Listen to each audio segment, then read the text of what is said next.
Mes chers Gémeaux, bonjour, je suis ravie de vous retrouver pour cette nouvelle vidéo. Je suis Audrey d'Énergiolib, énergiologue, énergéticienne et cartomancienne et nous allons voir quelles sont vos énergies pour ce mois d'avril.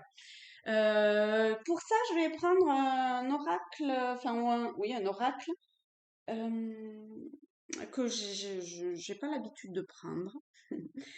Je suis pas du tout spécialisée en astro, mais on va voir s'il y a un petit quelque chose par rapport à ça. Je sais pas pourquoi en fait.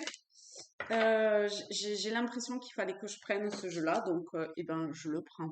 Et pour vous les Gémeaux, nous avons le Capricorne.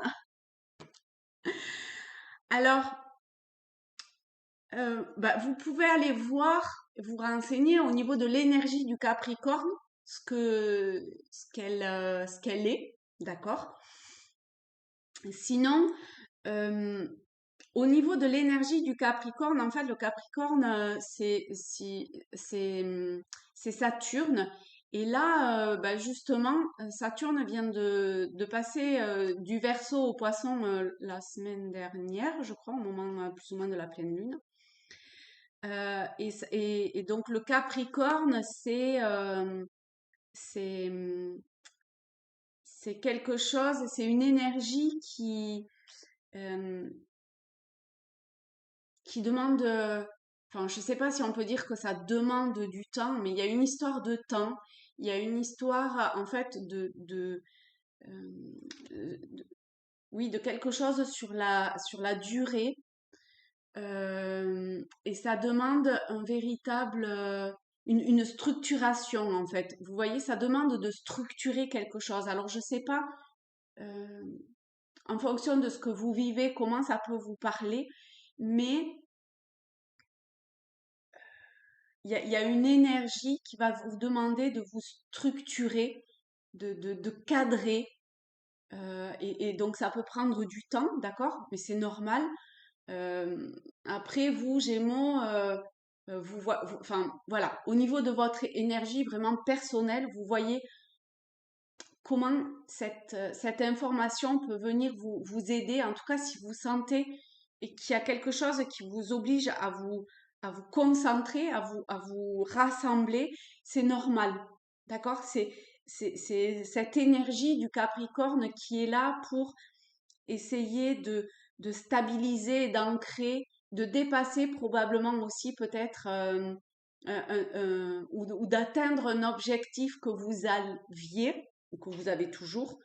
Et ça, ça demande un travail sur la durabilité et sur un peu de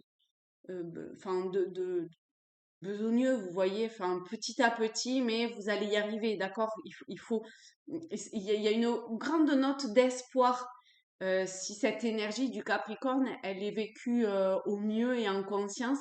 Il y a vraiment une énergie d'espoir parce que ça finit par y arriver. Même si ça prend du temps, même si c'est vraiment difficile, ça peut vraiment finir si on l'utilise à bon escient et qu'on le vit au mieux, ça peut vraiment permettre d'aller au bout de ce que vous souhaitez. D'accord? Donc ça, c'est vraiment génial.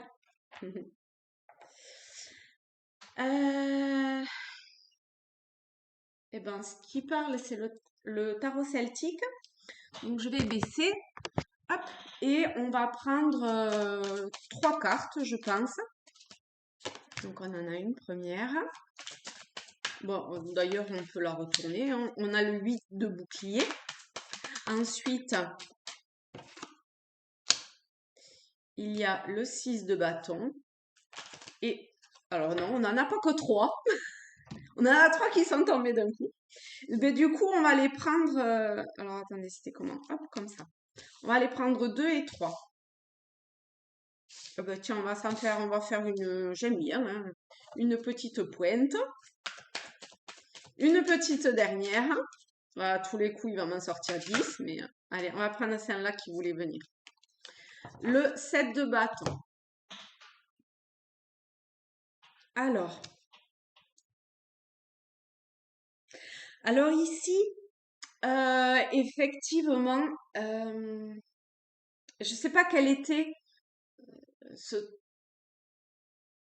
cette œuvre que vous vous étiez fixée, mais de toute évidence, elle vous demande, enfin, c'est comme si vous étiez accroché à quelque chose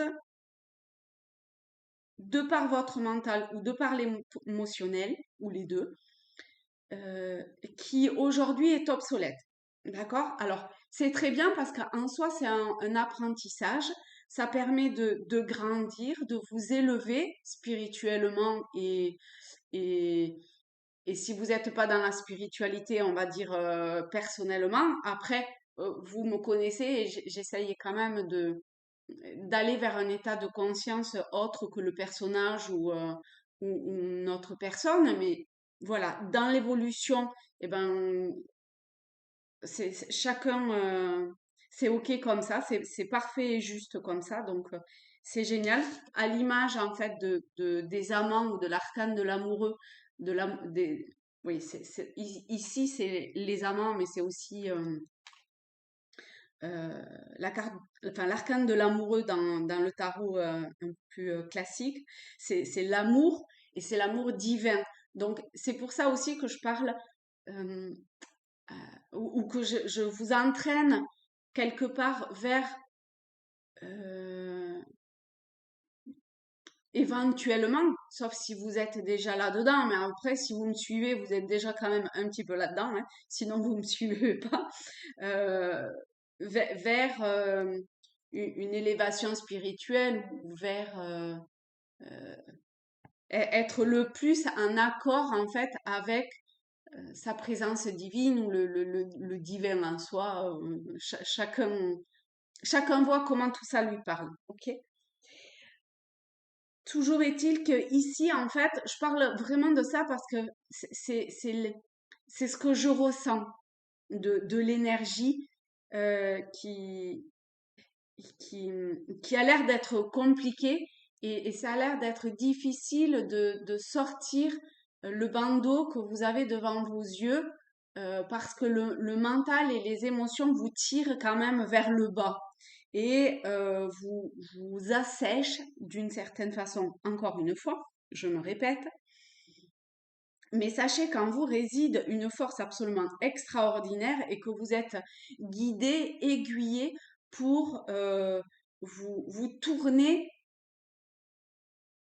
pour voir les choses en face, en fait, pour pouvoir euh, quelque part faire un peu le deuil de quelque chose de passé ou qui est terminé pour entrer dans euh, l'énergie de l'amour des amants, de l'amour divin, de l'amour pour soi, mais du coup pour le tout. Après, ça peut vraiment parler également à un niveau un peu plus classique, on va dire, peut-être que vous avez vécu une séparation ou que vous êtes euh, dans une reconstruction d'une union, qu'elle soit amoureuse, professionnelle, autre, hein. Vraiment, quel que soit le domaine, c'est juste, d'accord? Toujours est-il que cette relation ou cette union, elle doit être travaillée vraiment avec un état d'esprit différent. Et le fait de poser les armes, de poser son émotionnel, de faire couler ce qui n'a plus lieu d'être et de passer, de se tourner quelque part euh, vers là maintenant et vers l'avenir en étant libéré de ce qu'on a besoin d'être libéré. Et du coup, je comprends mieux cette énergie Capricorne qui est là, parce que forcément que ça prend du temps. Mais avec l'énergie Capricorne, et ici avec le 5 de coupe, et en fait, vous voyez là, cette espèce de marcassin là, et ben, il incarne la force. Vous avez vraiment en vous l'énergie et la force nécessaires, mais même si vous n'en avez pas, totalement conscience ou si vous êtes fatigué et que je sais pas quoi. Mais cette énergie, elle est quand même là. Et si vous œuvrez vers cette énergie, vous pouvez vraiment pouvoir presque faire comme un bond et avancer en calmant à la fois le mental, à la fois l'émotionnel, en pouvant transmuter quelque chose, une part de vous, qui pour le moment c'est compliqué à voir, et vous tourner victorieux vers, vers votre avenir et euh, vers une part de vous qui va être plus en lien avec vos ressentis et votre intuition que vers des énergies basses. Voilà. Yes. C'est un très très beau tirage qui doit vous amener réellement un boost et vous tourner euh, vers votre présence divine, vers votre âme ou euh, vers votre énergie subtile, vers quelque chose que vous, même si vous n'êtes pas là-dedans, vous devez quand même capter qu'il y a autre chose. Et ben, plus vous allez vous tourner vers cet autre, et mieux les choses se passeront, et plus vous irez vers une forme de victoire, mais hors ego, hein, d'accord? Parce qu'ici, euh, il n'est pas question de ça. Vous allez plus vers une réalisation de vous-même, d'être plus en accord avec vous-même. Et ça va se voir à l'extérieur et probablement que l'extérieur vous montrera de quelque façon que ce soit qu'il y a une évolution et une forme de transformation. Mais cet état-là, il doit passer par vous et par réellement l'acter. Voilà mes chers Gémeaux, je vous fais de très très gros bisous à tous, à toutes, je vous aime fort et je vous dis à très bientôt, bisous.